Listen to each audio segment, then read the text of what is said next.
Meanwhile, from Washington, lawmakers bracing for a fight over the Foreign Intelligence Surveillance Act, that's known as FISA.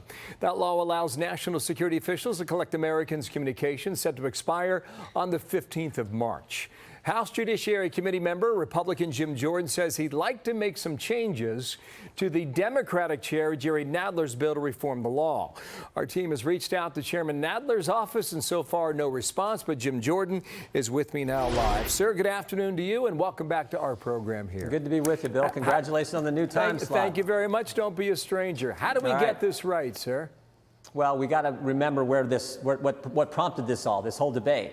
Remember, it was the Justice Department in 2016 who went to the FISA court and misled the court. That's a nice way of saying they lied to the court 17 times. So we need to change how this works. I think you need someone at the court actually representing the American citizen who's about to lose some of their rights, some advocate for them. So that's one of the things we're going to try to push and get done in this legislation. Okay, but I'm reading here the administration supports keeping the part of the law that allows this agency to collect data on U.S. citizens. You got a problem with that?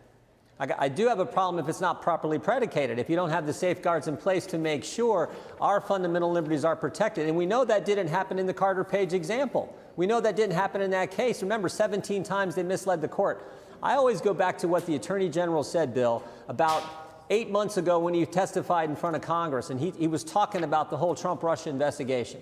He said 4 very important things. He said there was a failure of leadership at the upper echelon of the FBI. Certainly true. Comey, McCabe, Baker, Strzok, Page, we know about that. He said spying took place, used a word that drove the left crazy. He said there's a basis for my concern about the spying that happened. And maybe most importantly, he used the term political surveillance, a term that should never happen when we're talking about the United States of America. So that's what's prompting all this and why we need to make the changes, why we need a citizen advocate there to defend the interest of the citizen. Let me try and figure out what the right changes are here. Now, there's one proposal to notify any Americans if they have been surveilled. I assume you would support that?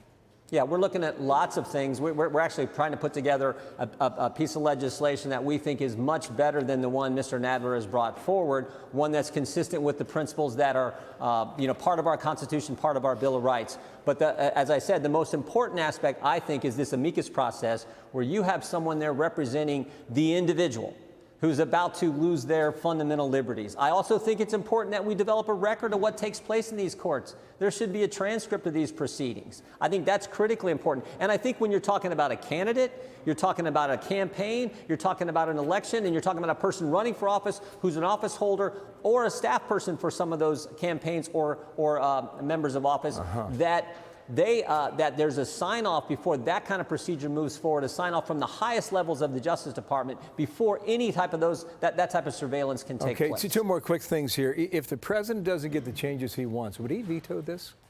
We'd have to talk to the White House, but I think the president's been pretty clear. I mean, think about what the president's been put through, this whole Trump-Russia investigation baloney that started clear back before he was even elected, when they, as I said, went to the court and lied to the court, where they named the investigation Crossfire Hurricane, where he had the Strzok and Page text message. So all he's been through, I think he clearly wants reform in the direction I'm talking about and Republicans are talking about accomplishing. Last point on this. You're hearing these reports about him cleaning house, trying to get the never-Trumpers out of his administration.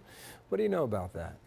I think the president's entitled to have the people around him that he thinks will best accomplish the policies he campaigned on and that 63 million of us elected him to accomplish. I think that is entirely what the president wants to do, have those individuals in his administration who are going to work tirelessly to accomplish what we elected him to do when we gave him that electoral college landslide in 2016. So I am totally for the president having those individuals in place to get the policies done that the American people want. Now, will the swamp push back? Of course. You try draining the swamp's going to fight back. And we see that every single day with this president. But we want him to keep fighting, and that's exactly what he's going to do. There's some creatures in that swamp. Jim Jordan, thank you for your time. You got a deadline in 3 weeks. Thank you, sir, for your time today.